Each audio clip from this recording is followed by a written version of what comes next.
मित्रों नमस्कार। वर्तमान खेती में रसायनों का प्रयोग, एक तरफ नीतियां कह रही हैं कि रासायनिक उर्वरकों का और फसल सुरक्षा रसायनों का प्रयोग कम किया जाए। हकीकत ये है कि रासायनिक उर्वरकों का और फसल सुरक्षा रसायनों का प्रयोग वर्ष दर वर्ष बढ़ता जा रहा है। और खेती में जब हम रासायनिक उर्वरकों का और फसल सुरक्षा रसायनों का प्रयोग करते हैं तो आप सबको मालूम है कि एक तो किसान की जो उत्पादन लागत है फसलों की वो बढ़ जाती है, जिसके कारण किसान को आमदनी कम होती है। दूसरा, इन रसायनों के प्रयोग से हमारी भूमि के जो बायोलॉजिकल प्रॉपर्टीज़ थी, फिजिकल प्रॉपर्टीज़ थी, वो भी ख़राब हो रही हैं, यानी ज़मीन ख़राब हो रही है। पानी भी दूषित हो रहा है और खाद्य पदार्थों में भी रसायनों के अवशेष प्राप्त हो रहे हैं। देश में बहुत सारे किसान जो लघु सीमांत श्रेणी के हैं, उनकी तो लागत और आमदनी के बीच में गैप इतना कम हो जाता है कि उस बेचारे को कई बार आत्महत्या करने की ज़रूरत पड़ जाती है। मैं अपने बहुत सारी वीडियो के माध्यम से, मेरा मित्र एक ही उद्देश्य है कि देश का किसान खुशहाली की ओर लौटे और देश का जो प्राकृतिक संसाधन है वो संरक्षित हो और बायोडाइवर्सिटी सुरक्षित बनी रहे। उद्देश्य केवल इतना है। तो खेती में मैं कहता हूँ कि जब किसान को कोई चीज़ खरीदने की ज़रूरत पड़ती है, बस वहीं से वो गड़बड़ हो जाता है मामला उसका। किसान को कोई भी चीज़ खरीदने की ज़रूरत ना पड़े, यानी कि मैं तो यहाँ तक कहता हूँ कि उसको पंप सेट खरीदने की भी ज़रूरत ना पड़े। ज़मीन उसकी इतनी स्ट्रांग हो जाए, इतनी सॉलिड हो जाए कि जैसे जंगल होता है ना, देखिए मैंने लिखा है ये जंगल आधारित प्राकृतिक खेती। जंगल में किसी भी वनस्पति को किसी भी प्रकार के पानी की, फर्टिलाइज़र की, पेस्टिसाइड की ज़रूरत नहीं पड़ती। अगर ये विज्ञान मुझको समझ में आ जाए तो मैं समझता हूँ हमारे देश के किसानों को बाज़ार जाने की ही ज़रूरत नहीं पड़ेगी। बाज़ार किसानों के पास आएगा कृषि उपज को लेने के लिए। तो इस प्राकृतिक खेती में जो सबसे बड़ा इनपुट है वो है सॉइल, मतलब भूमि की उर्वरता को कैसे बढ़ाया जाए। तो एक चीज़ मैं आज क्लियर करूं कि भूमि की उर्वरता बढ़ाने के लिए आप सोचेंगे कि मैं गोबर की खाद डालूंगा तो भूमि की उर्वरता बढ़ेगी, नहीं बढ़ेगी। या हरी खाद वो करके पलट दूंगा तो भूमि की उर्वरता बढ़ेगी, नहीं बढ़ेगी। देखिए दो चीज़ें हैं। जब मैं कोई खाद, बायो पदार्थ, जैव पदार्थ खेत में डालता हूँ तो वो तो दूध के रूप में होता है और नाना प्रकार के माइक्रो ऑर्गेनिज्म जब उसको अपना भोज्य पदार्थ मान करके उस पर क्रिया करते हैं तो फिर एक पदार्थ बनता है जिसका नाम कहते हैं ह्यूमस। तो ज़मीन में जब ह्यूमस की मात्रा बढ़ती है तब हमारी ज़मीन के बायोलॉजिकल और फिजिकल कैरेक्टर और रासायनिक गुण जो है ठीक होते हैं। तो मित्र, आज का जो विषय है वो भूमि की उर्वरता बढ़ाने या भूमि में ह्यूमस बढ़ाने में जंगल की क्या भूमिका है या जीवामृत की क्या भूमिका है, और जीवामृत हकीकत है क्या। तो जीवामृत का जो विज्ञान है उस पर मैं चर्चा करूंगा और मुझे उम्मीद है कि किसान अब शायद हमको रोज़ाना 150 किसान ऐसा फ़ोन करते हैं कि साहब मेरा अब जीवामृत ऐसा हो गया, अब मैं क्या करूं, अब मैं क्या करूं। तो एक सरल विज्ञान है, वो विज्ञान आज समझाता हूं। ये सबको मालूम है कि हमारी ज़मीन में पाए जाने वाले लाभदायक सूक्ष्म जीवाणु नष्ट हो गए। ये सबको मालूम है, कृषि के वैज्ञानिकों को भी मालूम है। तभी तो जो बायो फर्टिलाइज़र और जैव उर्वरकों का जो कंसोर्सिया है वो उपयोग में लाया जा रहा है। जीवाणु अगर नष्ट ना हुए होते ज़मीन के तो शायद जीवामृत शब्द का इजाद नहीं होता। जीवामृत आज मेरे सामने कोई विषय होता ही नहीं, क्योंकि जंगल में जीवामृत की ज़रूरत नहीं है। हमारे किसानों के खेतों में जीवामृत की ज़रूरत है। ये सारे लोग मान चुके हैं कि ज़मीन में अब लाभदायक जीवाणुओं की कमी हो गई है, ये तो तय है। तो मित्र, जब लाभदायक जीवाणुओं की कमी हो गई है तो अभी ये किसी को पता नहीं है कि ज़मीन में कितने प्रकार के लाभदायक जीवाणु होते हैं। हालांकि विज्ञान के अनुसार PSB, Azotobacter, trichoderma, Beauveria, mycorrhiza, Pseudomonas, ऐसे 15-20 सूक्ष्म जीवों के नाम हैं। लेकिन एक रहीमदास जी का दोहा है जिसमें रहीमदास जी कहते हैं कि रहीमन बिरवा खेत में सींचे थे कुम्हलाए, और रहे भरोसे राम के पत्थर पर हरियाए। और ये दोहा तो सैकड़ों साल पुराना है। रहीमदास जी जब थे तब भी उन्होंने देखा था कि खेती में जो गिरावट आई तो रहीमदास जी देख गए, और रहीमदास जी ने देखा था भाई किसान नाना प्रकार के उपक्रम करता है। जब केमिकल फर्टिलाइज़र नहीं थे तब की बात बता रहा हूँ। उसके बावजूद भी किसान की फसल खेत में सूख जाती है, और रहे भरोसे राम के यानी परमात्मा के भरोसे जो रहता है जंगल का पौधा, वो कभी बीमार नहीं पड़ता, सूखता नहीं है, पत्थर पर हरियाए। तो मैं जो जीवामृत की कहानी बताता हूँ वो और जो लोग बताते हैं उससे थोड़ा सा डिफरेंट है, लेकिन ये बहुत अच्छी है और इसको हमारे पास 14 साल का अनुभव है। उस अनुभव के आधार पर मैं बात करता हूँ। शायद इसीलिए देश के करीब 6-7 लाख किसान इस जीवामृत को फॉलो कर रहे हैं, और दूसरे देशों में भी कई किसान हमारे पाकिस्तान में, बांग्लादेश में, श्रीलंका में और नेपाल में भी इस जीवामृत को फॉलो कर रहे हैं। है क्या विज्ञान? सरल विज्ञान है कि खेत में जो जीवाणु नष्ट हो गए कहाँ हैं? अब किसी ने कहा गाय के गोबर में हैं। चलिए, अगर वो गाय के गोबर में होते तो जिस किसान के पास गाय है तो जाहिर सी बात है कि गाय का गोबर कभी ना कभी तो खेत में ले ही जाता होगा। तो जीवाणु उस गाय के गोबर के रास्ते पहुंच गया खेत में, तो उसके खेत में तो जीवाणु होने चाहिए। मित्र, ऐसा नहीं है। कहते हैं गाय के गोबर में इतने करोड़ जीवाणु हैं, तो जीवाणु जहाँ भी होगा वहाँ पदार्थ सड़ेगा। गाय के गोबर में अगर बहुत अधिक मात्रा में जीवाणु हैं तो आपने देखा होगा किसान गाय का गोबर एक जगह डालता रहता है, और अगर गाय का गोबर कच्चे स्थान पर नहीं है, पक्के स्थान पर है, तो गोबर कभी सड़ता नहीं है। चलिए, बहुत चर्चा उस पर नहीं करूँगा, मैं तो इतनी बात बताता हूँ कि जंगल में चूँकि मेरे खेत में इसलिए मर गए क्योंकि हमने बहुत ज़्यादा पेस्टिसाइड डाला।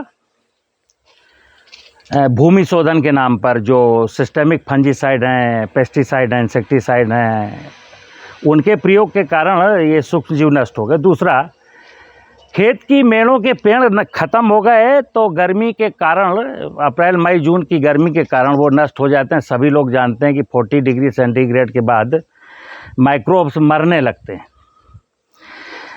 जंगल में जिंदा हैं। क्यों? जंगल में किसी ने आज तक कोई पेस्टिसाइड नहीं डाला, और जंगल में ऐसी धूप नहीं होती कि माइक्रोब्स मर जाए। किसी ज़माने में, आज के 100 साल पहले मेरे खेतों में माइक्रोब्स थे। तो जब थे तो क्या था, हमको भी फर्टिलाइज़र की, पेस्टिसाइड की, पानी की ज़रूरत ही नहीं पड़ती।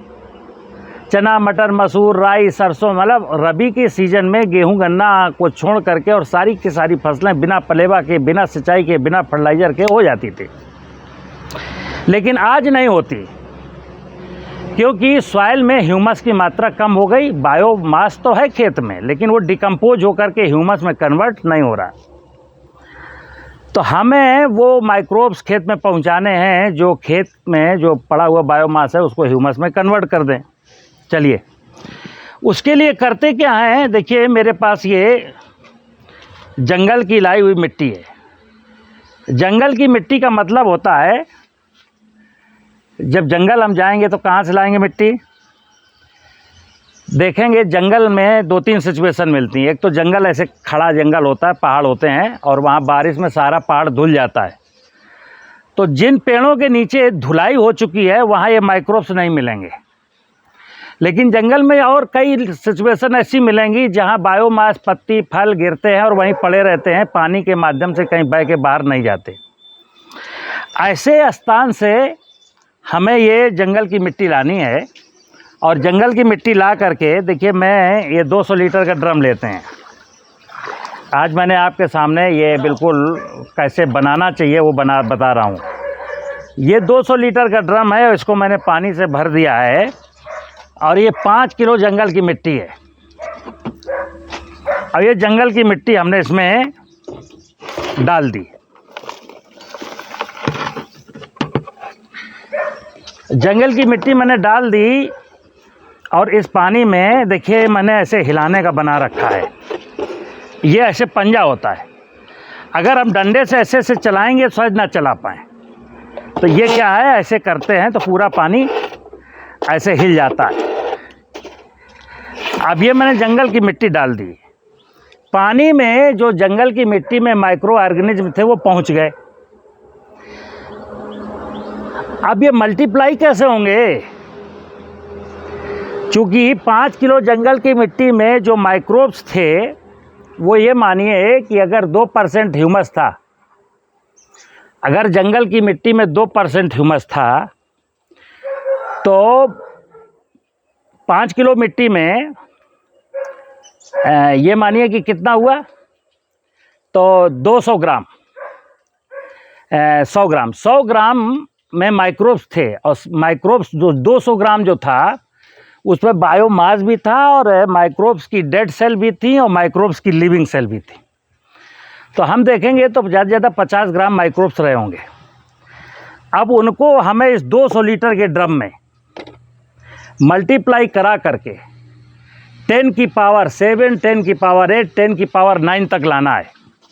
तो आपको जो बताया गया है कि 50 ग्राम या 100 ग्राम मिट्टी डालिए, मैं कहता हूँ 5 किलो डालिए। दूसरा, आपको बताया गया है कि 1 किलो गुड़ या चीनी डालिए। देखिए चीनी मेरे हाथ में, गुड़ डाल सकते हैं लेकिन मैं अपने माइक्रोब्स को हमेशा चीनी खिलाता आया हूँ।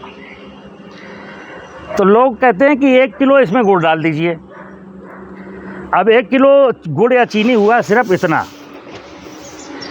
अब लोग कहते हैं कि इसमें 1 किलो आटा डाल दीजिए, तो 1 किलो आटा हुआ इतना। और फिर वो कहते हैं कि इसको हिला दीजिए और इसमें 10 लीटर गौमूत्र डाल दीजिए और 10 किलो गोबर डाल दीजिए और ये जीवामृत 72 घंटे के अंदर तैयार हो जाएगा। अब आप एक चीज़ बताइए कि 2 किलो भोजन डाला मैंने इसमें, 10 किलो गोबर अगर डाला है गाय का तो वो भी मैं भोजन मान लेता हूँ। तो 12 किलो भोजन खा करके और 72 घंटे में इस पूरे 200 लीटर के ड्रम में बैक्टीरिया 10 की पावर 9, 10 की पावर 8 कैसे हो जाएगा? बस ये विज्ञान है। विज्ञान यहाँ पर 3 है। मिट्टी कहाँ से लाई जाए? जैसे कई लोग कहते हैं बरगद के पेड़ के नीचे की मिट्टी डाल दो। अब वो बरगद का पेड़ उसको मिल गया, वहाँ से मिट्टी खोद के लाया, डाल दिया। वहाँ बायोमास था ही नहीं, वहाँ माइक्रो ऑर्गेनिज्म की कॉलोनियाँ थी नहीं। वो किसान फिर सफरर होता है और वो किसान कहता है साहब मैंने तो एक बार जीवामृत का प्रयोग किया था लेकिन मुझे कोई फ़ायदा नहीं हुआ, मैंने छोड़ दिया। या मिट्टी में माइक्रोब्स थे लेकिन बहुत कम थे और 72 घंटे में उसने इसका प्रयोग कर लिया। तो वो किसान भी कहता है कि साहब हमने तो प्रयोग किया था लेकिन हमारा उत्पादन बहुत गिर गया, मतलब उत्पादन आधा रह गया। तो उत्पादन तो आधा होना है, क्योंकि 1 एकड़ ज़मीन में अगर आप 200 लीटर ये जीवामृत डालते हैं और 1 एकड़ ज़मीन का जो भार है, वजन है, वो 8000 कुंटल है। अब 8000 कुंटल में मिट्टी में जितने माइक्रोब्स होने चाहिए उतने माइक्रोब्स तो हमने पहुंचाए नहीं। तो वो कोई बहुत बड़ा वहाँ पर रोल प्ले नहीं करने वाला जीवामृत, ऐसा जीवामृत। मैं क्या कहता हूँ कि इसमें इस ड्रम में 5 किलो पूरी की पूरी चीनी डालनी है और 5 किलो पूरा का पूरा इसमें आटा डालना है। क्या डाल दिया? 5 किलो मिट्टी, 5 किलो चीनी, 5 किलो आटा, और इसको मैंने खूब ऐसे ढंग से घोल दिया। अब ये माइक्रोब्स बहुत तेज़ी के साथ इसमें मल्टीप्लाई होंगे क्योंकि इसमें बहुत ढेर सारा हमने भोजन दे दिया है। लेकिन ये भोजन सफिशिएंट नहीं है। 15 दिन तक इसको हम घोलते रहेंगे, अच्छे से घोल देंगे और बैक्टीरिया अपना ग्रो करेगा, मल्टीप्लाई करेगा और ये भोजन खाएगा। और मुझे उम्मीद है इसका कोई, चूँकि साइंस नहीं है इतना एप्रोप्रिएट कि हम ये पता कर लें कि अब बैक्टीरिया के लिए भोजन नहीं रहा, तो ये जब बैक्टीरिया खा लेगा तो हम हाइपोथेटिकली, ऐसा जो हम अभी तक बनाए हैं यहाँ पर, तो 5 किलो चीनी है और 5 किलो आटा मैं पहले डाल देता हूँ। 15 दिन के बाद मैं इसमें 3 किलो चीनी और 3 किलो आटा फिर डालूँगा, ये मान करके कि बैक्टीरिया का भोजन शायद ख़त्म हो गया हो, तो फिर डालूँगा, फिर इसको हिलाता रहूँगा। 1 महीने के बाद चूँकि ये जो हम मिट्टी लाए थे, इसमें ज़रूरी नहीं है कि मिट्टी में, जंगल की मिट्टी में नेगेटिव और पॉजिटिव दोनों चीज़ें होती हैं। तो मेरा ये मानना है कि जंगल की मिट्टी में सदैव पॉजिटिव माइक्रोब्स होते हैं, जंगल की मिट्टी में नेगेटिव भी रहते हैं, और उनका यही खेल है प्रकृति का, जंगल का, कि नेगेटिव और पॉजिटिव दोनों साथ साथ रहते हैं और अपना प्रकृति के अकॉर्डिंग उनका काम है, अपना करते रहते हैं। कुल मिला के जंगल की वनस्पतियाँ ठीक रहती है।